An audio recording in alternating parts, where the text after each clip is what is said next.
Hello guys, പത്രമാറ്റിൻ്റെ ഇന്നത്തെ episode റിവ്യൂയിലേക്ക് സ്വാഗതം. ഈ റിവ്യൂ ഇഷ്ടപ്പെടുകയാണെങ്കിൽ ഒന്ന് ലൈക്ക് ചെയ്ത് സബ്സ്ക്രൈബ് ചെയ്ത് സപ്പോർട്ട് ചെയ്യണേ. പ്രോപ്പർട്ടിയൊക്കെ കണ്ടു കഴിയുമ്പോഴത്തേന് ദേവയാനി നയനോട് പറയുന്നുണ്ട്, എന്നാൽ മോളെ നമുക്ക് പോയേക്കാം, മോളെ ഞാൻ പോകുന്ന വഴിക്ക് ഓഫീസിൽ ഇറക്കാമെന്ന്. ശരിയമ്മയെന്ന് പറഞ്ഞ് ദേവയാനിയുടെ കൂടെ നയനെ അങ്ങോട്ട് പോകാൻ തുടങ്ങുകയാണ്. അന്നേരം അനാമിക പറയും, ഞാൻ അച്ഛൻ്റെ അമ്മയുടെയും കൂടെ വീട് വരെ ഒന്ന് പോയിട്ട് വരാൻ വല്യമെന്ന്. അതിനെന്താ മോളെ കുറച്ച് നേരം കഴിഞ്ഞ് വന്നാൽ മതി എന്ന് പറഞ്ഞ് ഇവരങ്ങ് നീങ്ങുകയാണ്. അപ്പം നയന പറയുന്നുണ്ട്, ഈ പ്രോപ്പർട്ടി വേറെ ആരുടെയോ ആണെന്നാണ് തോന്നുന്നത്. അത് ഉറപ്പല്ലേ മോളെ, മൊത്തം കളാ പറഞ്ഞതെന്ന് എനിക്ക് മനസ്സിലായെന്ന് ദേവയാനിയും പറയും. എന്തായാലും ഈ കള്ള ഞാനും അദ്രശേട്ടനോട് പൊളിച്ചു തരുന്നേക്കാം അമ്മയെന്ന് നയനയും വാക്ക് കൊടുക്കുന്നുണ്ട്. അവർ പോയി കഴിയുമ്പോഴത്തേന് അനാമിക വേണുവിനോടൊക്കെ ചോദിക്കുന്നുണ്ട്, അച്ഛാ അവർ നമ്മൾ പറഞ്ഞതൊക്കെ വിശ്വസിച്ച് കാണുമെന്ന്. വിശ്വസിച്ചോ ഇല്ലയോ എന്നൊന്നും നമുക്കറിയത്തില്ല. എന്തായാലും ഇതിനെല്ലാം പിന്നിൽ ആ നയനയാണെന്നാണ് തോന്നുന്നത്. എനിക്കും അങ്ങനെയാണ് തോന്നുന്നത്. ഉടനെ അനാമിക പറയുന്നുണ്ട്. നയനയെ ആദർശം ഈ കാര്യങ്ങളെല്ലാം ചെന്ന് കിരണിനോട് പറയുന്നുണ്ട്. അപ്പോൾ കിരൺ പറയുന്നുണ്ട്, ആ സ്ഥലമൊക്കെ എനിക്ക് നന്നായിട്ട് അറിയാവുന്ന, അതിൻ്റെ അടുത്തുള്ള ബിൽഡിങ്ങുകളൊക്കെ ഞങ്ങളാണ് പണിത് കൊടുത്തിരിക്കുന്നത്, അതുകൊണ്ട് എനിക്കത് അന്വേഷിച്ചറിയാവുന്നതേ ഉള്ളെന്ന് പറയും. ഇതെന്തായാലും സത്യാവസ്ഥ കണ്ടെത്തണമെന്ന് നയന പറയുന്നുണ്ട്. അത് ഉറപ്പല്ലേ, എന്തായാലും ആ മാലയുടെ കേസ് വന്നപ്പം തന്നെ അവരുടെ കള്ളി വിളിച്ചതായ കാര്യമാണ്.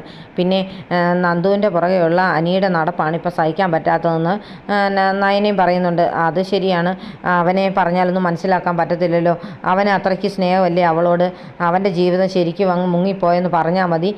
അതുകൊണ്ട് അവനെ നിങ്ങൾ എങ്ങനെയെങ്കിലുമൊക്കെ നേരെയാക്കാൻ നോക്കണം. പിന്നെ നന്ദുവിന് കല്യാണാലോചനയൊക്കെ വരുന്നുണ്ടോയെന്ന് ചോദിക്കുമ്പോൾ നയന പറയുന്നുണ്ട്, അച്ഛനും അമ്മയും കല്യാണമൊക്കെ ആലോചിക്കുന്നുണ്ട് അവൾക്ക്, പക്ഷേ അവൾ സമ്മതിച്ചു തരുന്നില്ലെന്ന്. അത് ശരിയാ, അവൾക്ക് അങ്ങനെ സാധാരണ ചെറുപ്പക്കാരെയൊന്നും അത്രയ്ക്ക് ഇഷ്ടപ്പെടുകയല്ലോ. ആകെ ഇഷ്ടപ്പെട്ടത് അനിയെയാണ്. പിന്നെ അത് നടത്താനും നമുക്കൊണ്ട് സാധിച്ചില്ല. അതുകൊണ്ട് ഞങ്ങളും കല്യാണമൊക്കെ ആലോചിക്കാം, അവൾക്ക് പറ്റിയ ചെറുക്കനെ കിട്ടുകയാണെങ്കിൽ നമുക്ക് അതിനു വേണ്ടി ആലോചിക്കണമെന്നൊക്കെ പറഞ്ഞിട്ട് കിരൺ അങ്ങ് പോവുകയാണ്. അനി രാവിലെ എഴുന്നേറ്റ് സിറ്റൗട്ടിൽ വന്ന് ഇരിക്കുന്ന സമയത്ത് ദേവേനെ അങ്ങോട്ട് വരുന്നുണ്ട്. ദേവേനെ കാണുമ്പോൾ അനി എഴുന്നേറ്റ് പോകാൻ തുടങ്ങും. എടാ നീ എവിടെ പോവാന്ന് ചോദിക്കും. നീ ഇന്നലെ വന്ന കണ്ടീഷനൊക്കെ അത്രയ്ക്ക് മോശമായിരുന്നല്ലോ, അതുകൊണ്ടാണ് നീ എന്നെ കണ്ടപ്പോൾ എഴുന്നേറ്റ് പോയെന്ന് ചോദിക്കും. എനിക്ക് ഈ കണ്ടീഷനൊക്കെ മാറണമെങ്കിൽ എൻ്റെ ജീവിതത്തിൽ നിന്ന് അനാമിക പോകണമെന്നൊക്കെ അനി പറയുന്നുണ്ട്.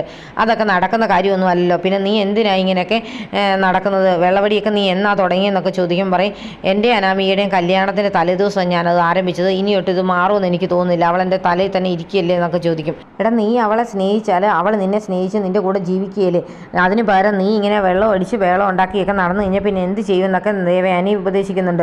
അത് കേൾക്കുമ്പോഴത്തേന് എനിക്ക് ദേഷ്യം വരും. അനി പറയുന്നുണ്ട്, അവളെപ്പോലെ ഒരു പെൺകുട്ടിയെ എനിക്ക് ഭാര്യയായിട്ട് വേണ്ട, എൻ്റെ ജീവിതം നശിക്കത്തേ ഉള്ളൂ അവളുടെ കൂടെ ജീവിച്ചാൽ.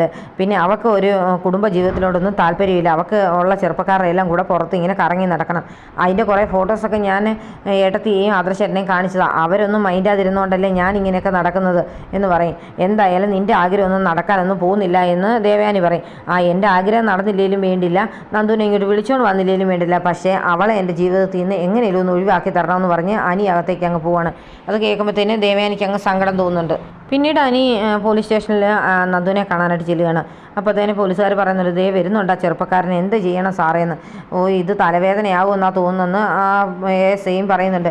അനി അടുത്തേക്ക് വരുമ്പോഴത്തേന് അവർ പറയുന്നുണ്ട്, സാറിനെ അകത്തേക്ക് കടത്തി വിടണ്ട എന്നാണ് മേഡം പറഞ്ഞിരിക്കുന്നത്. അതെന്താ അങ്ങനെ, ഞാൻ എന്തൊക്കെയായെന്ന് പറഞ്ഞാലും SIയെ കണ്ടിട്ടേ പോത്തുള്ളെന്ന് പറയും. സാർ ഞങ്ങളുടെ ജോലി തെറിപ്പിക്കരുത്, ഇതുപോലൊരു SI ഇതുവരെ ഇവിടെ സ്റ്റേഷനിൽ വന്നിട്ടില്ല, ഭയങ്കര സ്ട്രിക്റ്റ് ആണ്, അത് കാരണം ഞങ്ങളെ വഴക്ക് പറയിപ്പിക്കരുതെന്നൊക്കെ പറയും. എന്തായാലും എന്നെ വേണമെങ്കിൽ പിടിച്ചകത്തിട്ടോട്ടെ, ജയിലിൽ ആക്കിക്കോട്ടെ എന്നൊക്കെ പറയും. സാർ ഇതുപോലൊരു SI ഇതുപോലെ ഇവിടെ വന്നില്ലായിരുന്നു, എല്ലാവർക്കും ആ മേഡത്തെ ഭയങ്കര പേടിയാണെന്നൊക്കെ പറയും. പിന്നെ പ്രായത്തിൻ്റെതായ ഒരു എടുത്തിയാട്ടം ഉണ്ടല്ലോ എന്നൊക്കെ പറയുമ്പോഴത്തേന് അനി പറയും, ഈ എടുത്തിയാട്ടമൊക്കെയാണ് എന്നെ ആ SIയിലേക്ക് അടുപ്പിച്ചെന്നൊക്കെ പറയും. എന്നാൽ പിന്നെ സാർ എന്തിനാണ് വേറെ വിവാഹം കഴിക്കാൻ പോയത്, ഈ SIയെ തന്നെ അങ്ങ് വിവാഹം കഴിച്ചാൽ പോരായിരുന്നെന്നൊക്കെ ചോദിക്കുന്നുണ്ട്. എന്ത് ചെയ്യാൻ, എൻ്റെ ജീവിതത്തിൽ പറ്റിയ ഒരേ ഒരു അബദ്ധവാദം എന്ന് പറഞ്ഞിട്ട് അനി അകത്തേക്ക് അങ്ങ് പോകുന്നുണ്ട്. ആ SI പിടിച്ച് നിർത്താനൊക്കെ നോക്കുന്നുണ്ടെങ്കിലും അനി ആ കൈ തട്ടി മാറ്റി അകത്തേക്ക് അങ്ങ് പോകും. അന്നേരം നന്ദു അകത്ത് എന്തോ വർക്ക് ചെയ്തുകൊണ്ടിരിക്കുന്ന സമയത്താണ് അനി അങ്ങോട്ട് കയറി ചെല്ലുന്നത്. അനിയെ കാണുമ്പോഴേ നന്ദു ചോദിക്കുന്നുണ്ട്, നിന്നെ ആരെ ഇങ്ങോട്ട് കടത്തി വിട്ടെന്ന്. എന്നെ അവരെല്ലാം പിടിച്ചു വെക്കാൻ നോക്കി, പക്ഷേ ഞാൻ അവരെല്ലാം തട്ടി മാറ്റിയിട്ട് അകത്തേക്ക് വന്നതാണ്, കാരണം എനിക്കൊരു പരാതി ബോധിപ്പിക്കാനുണ്ട്, പിന്നെ ഒരു സന്തോഷം പറയാനുണ്ടെന്ന് പറഞ്ഞിട്ട് പറയും. ആ മാലയുടെ കേസ് നന്ദു കണ്ടുപിടിച്ചതിൽ എനിക്ക് ഒരുപാട് സന്തോഷമുണ്ട്, ആ കാര്യത്തിൽ ഞാൻ നന്ദുവിനെ അഭിനന്ദിക്കുകയും ചെയ്യുന്നു. യഥാർത്ഥ കുറ്റവാളികളെ പുറത്ത് കൊണ്ടുവന്നല്ലോ. പിന്നെ ഒരു കാര്യം, പരാതി എന്ന് പറയുന്നത് ആ കുറ്റവാളികളെ വെറുതെ വിട്ടത് ശരിയായില്ല എന്ന് പറയും. അത് പിന്നെ കേസ് തന്നവർ കേസ് പിൻവലിച്ച് കഴിഞ്ഞാൽ പിന്നെ എനിക്കിവിടെ പിടിച്ചു വെച്ചുകൊണ്ടിരിക്കാനൊന്നും പറ്റത്തില്ലല്ലോ എന്ന് പറയും. അതൊന്നും ചെയ്യാൻ പാടില്ലായിരുന്നു, അവരെ കണക്കിന് എല്ലാവരുടെയും മുമ്പിൽ നാണം കെടുത്തണ്ടായിരുന്നോ എന്നൊക്കെ അനി ചോദിക്കുകയാണ്. പിന്നെ നീ ഇങ്ങനെ എപ്പോഴും ഇങ്ങോട്ട് കയറി വരുന്നത് എൻ്റെ ജോലിക്ക് തടസ്സമാണെന്നൊക്കെ നന്ദു പറയും. ഞാനൊരു SI അല്ലേ, എന്നെ എല്ലാവർക്കും ഇവിടെ പേടിയാണ്, പക്ഷേ നീ ഇങ്ങനെ കയറി വരുന്തോറും എനിക്ക് എൻ്റെ വില പോകുന്നെന്നൊക്കെ പറയും.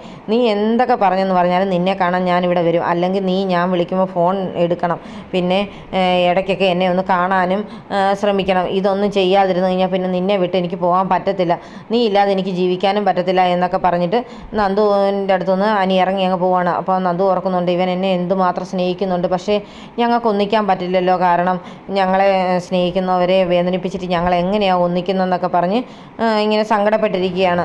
നന്ദു ഈ കാര്യമെല്ലാം നയനെ വിളിച്ച് പറഞ്ഞു തോന്നുന്നു. നയനെ അന്നേരം തന്നെ ആദർശിൻ്റെ അടുത്ത് എന്ന് പറയുന്നുണ്ട്, നന്ദുവിനെ കാണാനായിട്ട് വീണ്ടും അനി ചെന്നിരുന്നു, ഇവനെ എന്താ ചെയ്യേണ്ടെന്നൊക്കെ. അവനെ ഞാനൊന്ന് വിളിച്ച് വഴക്ക് പറയാമെന്നൊക്കെ പറയുന്നുണ്ട് ആദർശ്. പക്ഷേ എന്തൊക്കെ ചെയ്തെന്ന് പറഞ്ഞാലും അവൻ നന്ദുവിൻ്റെ പുറകെ നിന്ന് പോകുമെന്ന് തോന്നുന്നില്ല. അവൾ പുറകെ നടക്കുന്നൊന്നും ഇല്ലല്ലോ, മാക്സിമം അവോയ്ഡ് ചെയ്താൽ നോക്കുന്നുണ്ട്, പക്ഷേ അനി വിടുന്ന ലക്ഷണമില്ല എന്നൊക്കെ പറയും. അനാമികയിൽ നിന്ന് അകലാൻ വേണ്ടി അവളുടെ അടുത്തേക്ക് പോകുന്നത് ശരിയല്ല എന്നൊക്കെ പറയും. എന്നിട്ട് ആദർശ് ഉടനെ അനിയെ വിളിക്കുന്നുണ്ട്. അനി കോളൊന്നും എടുക്കുകയില്ല. ഞാൻ വിളിക്കുന്നത് ഈ പോലീസ് സ്റ്റേഷനിൽ ചെന്ന കാര്യം അറിഞ്ഞു കാണുമല്ലോ എന്ന് അറിഞ്ഞുകൊണ്ട് തന്നെയായിരിക്കും അവൻ ഫോൺ എടുക്കാത്തതെന്നൊക്കെ ആദർശ് ഇരുന്ന് ഓർക്കുന്നുണ്ട്. നയന ചന്തുമോളെ സ്കൂളിൽ നിന്ന് വിളിച്ചുകൊണ്ട് വരുന്ന സമയത്ത് തന്നെയാണ് അഭിയും നവിയും കുഞ്ഞൂടെ അങ്ങോട്ട് കയറി വരുന്നത്. അപ്പം കണ്ടോ കുഞ്ഞിനെ കൊണ്ടുവരാനായിട്ട് അമ്മ പോയിരുന്നതാന്നൊക്കെ ഉടനെ അഭി ഇങ്ങനെ നാവിയോട് പറയുന്നുണ്ട്. നവി പറയും, ഇതൊക്കെ കാണാൻ കഴിയില്ലാഞ്ഞിട്ടാണ് ഞാൻ ഇങ്ങോട്ട് വരാതിരുന്നതെന്നൊക്കെ പറയും. എന്നിട്ട് നവി ഉടനെ ദേഷ്യപ്പെട്ട് തന്നെ കാറിൽ നിന്ന് ഇറങ്ങുമ്പോഴത്തേന് നയനെ ചെന്ന് കുഞ്ഞിനെ എടുക്കുന്നുണ്ട്. എന്നെയും കൂടെ കാണിക്കാവോ അമ്മേ കുഞ്ഞിനെ എന്നൊക്കെ ചോദിക്കുമ്പോഴത്തേന് നയനതേ എന്ന് പറഞ്ഞ് താഴോട്ട് കാണിക്കാൻ തുടങ്ങുന്ന ഉടനെ നവിയെ കുഞ്ഞിനെ തട്ടി അങ്ങ് പറിക്കും. എന്നിട്ട് പറയും, എൻ്റെ കുഞ്ഞിനെ ഇവളെ കാണിക്കണ്ട, ഞാൻ പറഞ്ഞിട്ടില്ലേ ഇവളെ എൻ്റെ അടുത്ത് കൊണ്ടുവന്നേക്കരുതെന്ന്, ഇവൾ കുഞ്ഞിനെ കാണിക്കാൻ വന്നിരിക്കുന്നത് എന്നൊക്കെ പറയും. ഉടനെ അഭി ഉടനെ ആദർശിനെ കുറ്റം പറയാൻ തുടങ്ങും വീണ്ടും. നയനയ്ക്കത് കേൾക്കുമ്പോൾ ദേഷ്യം വരുന്നുണ്ട്. ആരാ കുറ്റം ചെയ്തെന്നുള്ള കാര്യമൊക്കെ ഇവിടെ എല്ലാവർക്കും അറിയാം, പിന്നെ ഇങ്ങോട്ട് കൂടുതൽ പറഞ്ഞുകൊണ്ടൊന്നും വരണ്ട, എനിക്ക് ഒരുപാട് നേരം ഒന്നും പിടിച്ച് നിൽക്കാൻ പറ്റത്തില്ലെന്നൊക്കെ പറയും. അപ്പം നവി ചോദിക്കും, നിനക്ക് എന്താ പിടിച്ച് പറ്റാത്തത്, നീ അങ്ങോട്ട് പറയാനുള്ളത് അങ്ങോട്ട് വിളിച്ച് പറയാൻ പറയും. എന്നെക്കൊണ്ടൊന്നും പറയിക്കരുതെന്നൊക്കെ ഉടനെ നയനെ പറയുന്നുണ്ട്.